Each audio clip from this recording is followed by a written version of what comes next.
Ал енді Фатих бауырымыз бабаларға арналған өзінің бүгін мінекей жаңа арнау жүр деп атап алып келіп отыр. Бабалардың әруағы разы болсын. Туған жерде туып деп ел деп алтай асып мінекей туған топыраққа келгеннен кейін Фатихтің осы жетісу жеріне келіп тұрақтағандағы еңбегі орасан зор. Фатихты, Самабекті осы Талдықорғанда Сүйінбай облыстық филармониясында еңбек етіп жүргенде мен шығармашылығымен таныс болдым. Кезінде Алматы қаласында республикалық тек сөздің төресі атты теліне сайыс өткен кезде осы Фатих бауырымызға сөз жазғызып, осы жетісудан шыққан жас жыршы Шаттық Уақытханға орындатып, біз сол сөз құдіретімен бас жүлде алған болатынбыз. Фатихтың ақындығында, шығармашылығында үлкен аға буын қарымды жазушылардың ортасына салғанда көп сынмен естімейтініміз біз көріп біліп жүрміз. Бүгін жырың құтты болсын.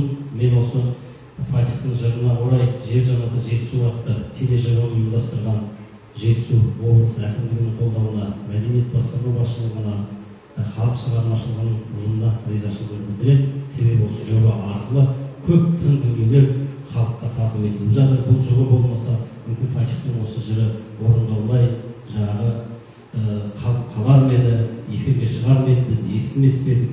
Бүгін Фатих елді таңғалдырды. Фатихтың тағы ерекшелігі жыр айтқанда жыршының бірінші жыр бастаумен бастауы немесе әлқисамен айтуы күннен келе жатқан жыршылық дәстүрдің үлкен мектебі. Соны ұстанғансың.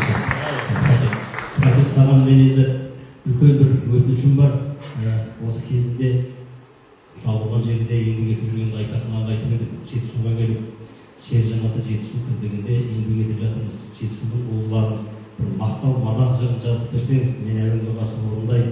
Менің негізгі жаңа осы жетісудан өсуімдегі бір құрметім болсын деп едім. Айтекең айтты, мен болашақ көрсетер, бірақ о zaman мен бүгінгі уақыттағы жазылу жырдың фольклоры қалай болар екен көрейік деп, бірақ белгілі бір себептермен қалды. Кеше бері осы Бабылбек замандасыма айтып отыр едім. Осыны саған ұсынысып тастаймын. Түсірілім біткеннен кейін ақылдаса жатармыз. Енді жыр көшіп тоқтамасын. Фатих, сенде үлкен дүние бар. Бұдан да екі есе дайындық керек. Дауыспен біраз жұмыс жасау керек. Домбыраны біраз қалыптастыру керек.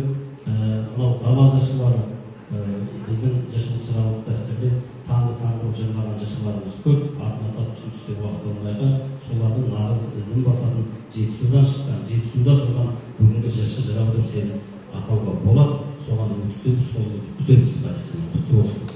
Қандай